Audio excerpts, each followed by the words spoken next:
the heart of yoga and the heart of Buddhism is something called witness consciousness. Have you ever wondered what makes yoga feel like yoga or makes Buddhism feel Buddhist? Ever wonder why yoga feels different than a simple stretch at the gym? Well, that reason is witness consciousness. And it's at the heart of yoga. It's the reason for the yoga poses. It's the reason why yogis chant Om. It's the reason why yogis do corpse pose. And why yogis recommend mindfulness. Why you might hear some calm ambient music in the background of a yoga class. All of those are tools designed to cultivate the state of witness consciousness. The idea of witness consciousness and mindfulness is reforming our whole culture. It has been embraced by the psychology industry, and there's been numerous studies around mindfulness touting the mental health benefits. So what is it? And what can we say about it? Well, witness consciousness is this idea that you watch life, your own life happening as if it's a movie, and that your true self remains detached from the interplay. Your true self actually watches what's happening in your life like a movie and doesn't react to it at all, that it remains unperturbed, unmoved, unruffled by anything that's happening, no matter how good or bad it is, that your true self is just a witness to reality only. That's the idea proposed by Sankhya. So normally, when something bad happens, people get upset. If something good happens, they get happy and excited. For Sankhya, all of that is too reactive. Sankhya being the philosophy where witness consciousness comes from. That's where Buddhism and yoga got it from, is Sankhya. So Sankhya, in the end, says that the reaction to reality is a cause of suffering. And Sankhya says instead, you should just keep your mind calm. Sankhya proposes this idea, which is really promoted in a lot of yoga classes, that a calm mind is a superior mind. That if a person's really agitated about something, that's an inferior mental state. And I think that other traditions would really challenge that, obviously. Whether a mind should be calm or not, should be circumstantial. I think other traditions would say that. Anyway, meditation is a technique to keep your mind calm no matter what is happening. Well, what is Sankhya getting at here? And I think that Sankhya's impulse here is a good one, that people need stability. And life is constantly knocking you about as if you're a ship on a stormy sea. And people want stability. They need a moment to collect themselves. Sometimes they need to step back and take a look at things instead of getting agitated and reacting too quickly, right? People need to make sure they're responding appropriately, responding adaptively, not just shooting from the hip. You need to take a moment to think. And, right, that's a good thing. I think everyone can acknowledge that. So this idea of taking a moment to have a little bit of perspective could help your ability to handle the ups and downs of life, the successes and setbacks of life, without letting it affect your inner joy or without letting it affect your peace of mind. I think most faith traditions would agree that people need some stability, that people need a way to cultivate a deeper, steady joy, no matter how much they are suffering or what trials they are going through. And they want that joy to be something very stable, something that can't be taken from them. Kimberly, one of our teachers, relates a story of her Uncle Peter, who was a Jesuit Catholic monk or brother of 75 years, from the age of 13 years old. His childhood was incredibly hard, and he had to work for the brothers educating prisoners. And Uncle Peter passionately believed in prison reform and restorative justice. But his approach in doing so felt very wise and peaceful, says Kimberly. He put his heart and soul into his work. He wrote essays and letters on his experiences. He networked with people doing work along and similar kinds of work. And he spent his time teaching Kimberly about it. In all of Uncle Peter's life of adoring, and all of Kimberly's life of adoring Uncle Peter, she never saw him raise his voice, no matter what the situation, ever. And yet I wouldn't say he lacked passion. So perhaps this is what witness consciousness is getting at, trying to produce a person who, like Uncle Peter, is calm no matter what.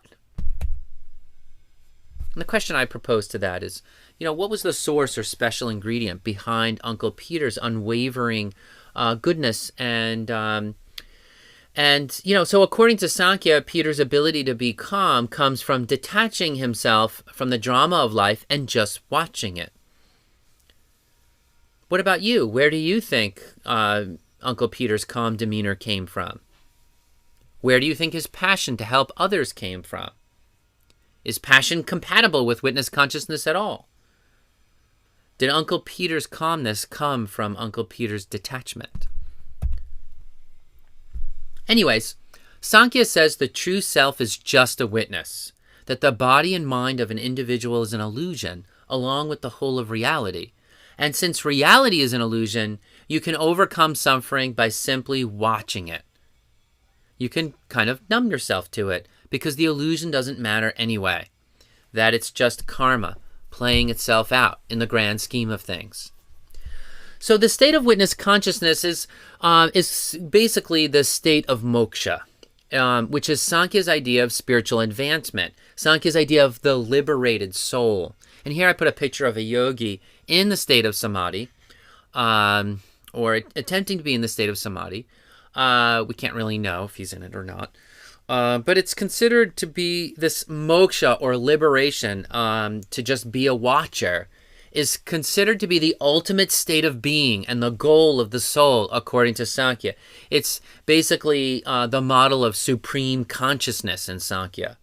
It's called samadhi, and it's a state of meditation where the ego completely dissolves into the universal pool of energy/consciousness, using the language of Sankhya.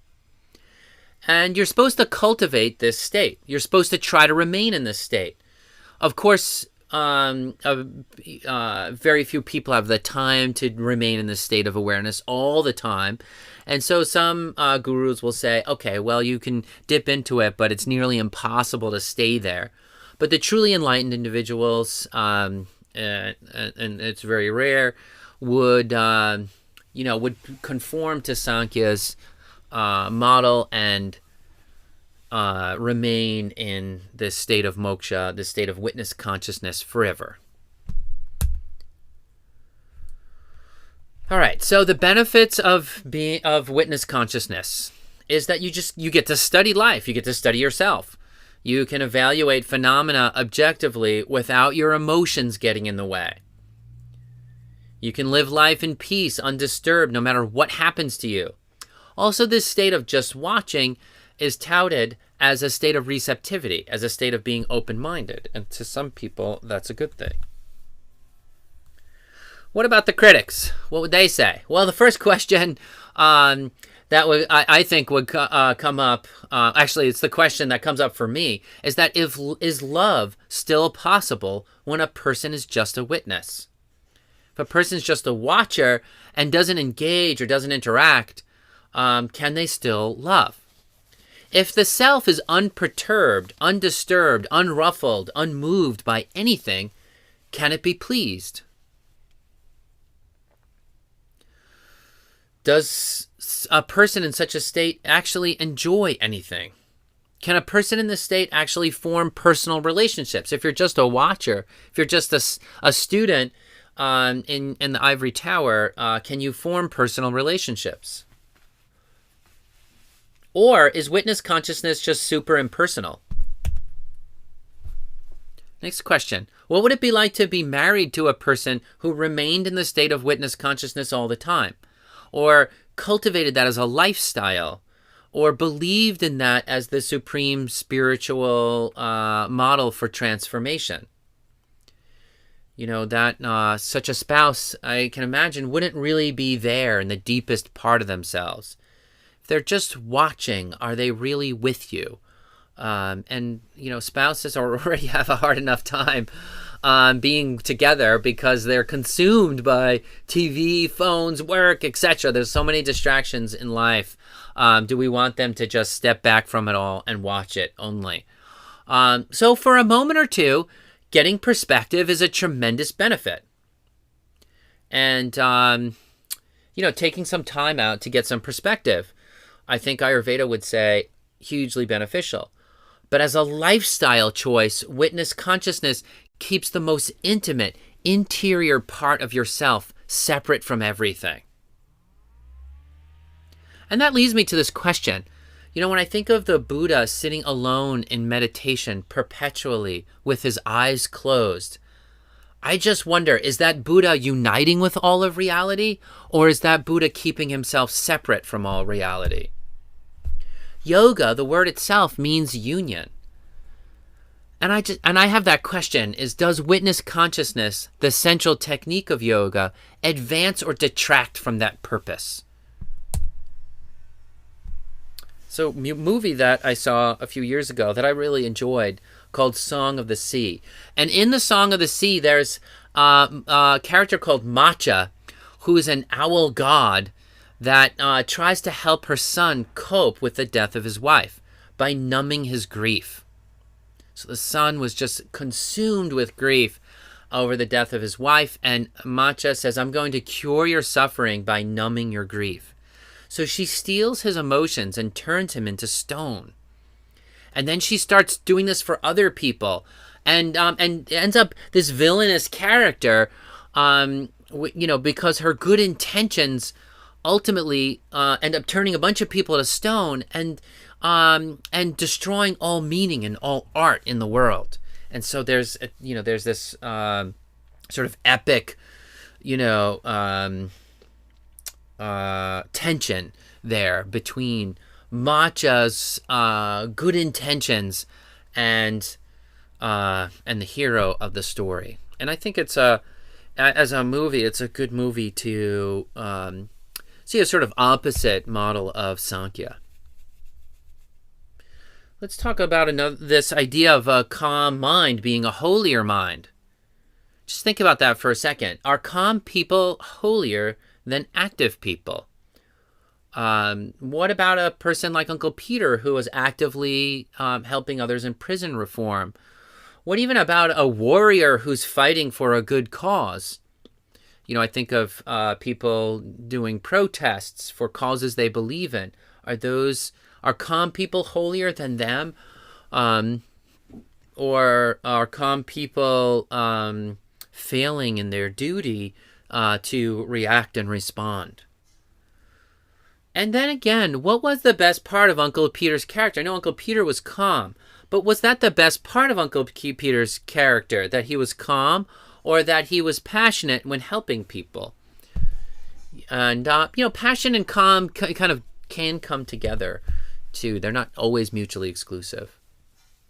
Some more questions. What are alternative paths to bliss that don't involve psychic separation? Are these people sitting on this ledge here happy in togetherness? Or are they happy in their separateness? Are they happy in just being a witness?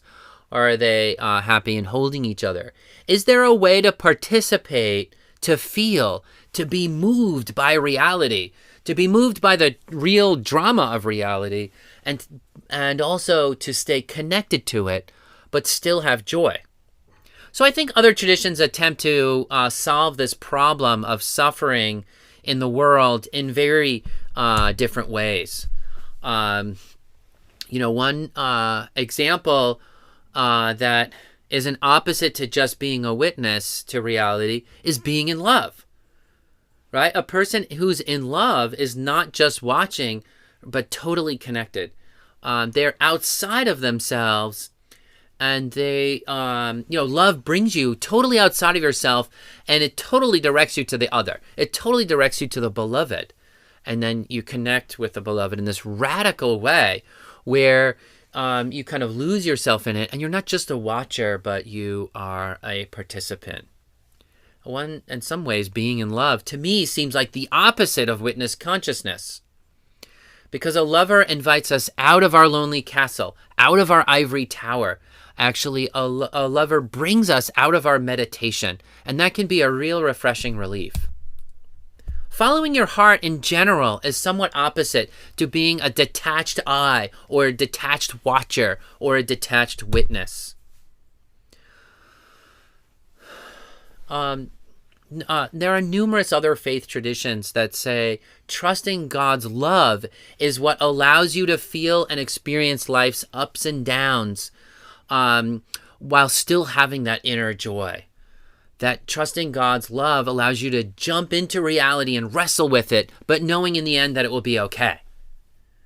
And that God's love ultimately is a source of hope for them, even in a trial. And that's not just one faith system that proposes that. Many do. So, what about you? What is your model of keeping your emotions stable? What do you think is the best technique to keep your emotions stable and calm or happy despite circumstances around you? Are you seeking to be calm, or are you seeking to be as reactive as the circumstance demands, while still remaining humble that your perspective could be wrong? So, how to conclude our discussion? Yes, people need a little distance to get some perspective, but they also need to stay connected. Yes, sometimes we need to take a moment and take a look at our life to figure out how to respond to circumstances appropriately. But you also don't want to get stuck in analysis paralysis. A truly adaptive mind will use all of its faculties, watching, analyzing, but also feeling, doing, engaging, not just sitting. So witness consciousness is a helpful tool, but is it the ultimate reality and goal of the soul? Was Uncle Peter detached when he was helping people in the prisons? Or was he a person who cared deeply about everyone? Did his calmness come from caring really deeply about everyone he interacted with, not just the people in the prisons, so that he didn't fight with anyone but loved everyone? And what is your journey going to look like? Are you going to be above suffering, or are you going to go through suffering? And, is there, when to do which? How much contemplation do you think is healthy for you? And then, when do you leave the ivory tower?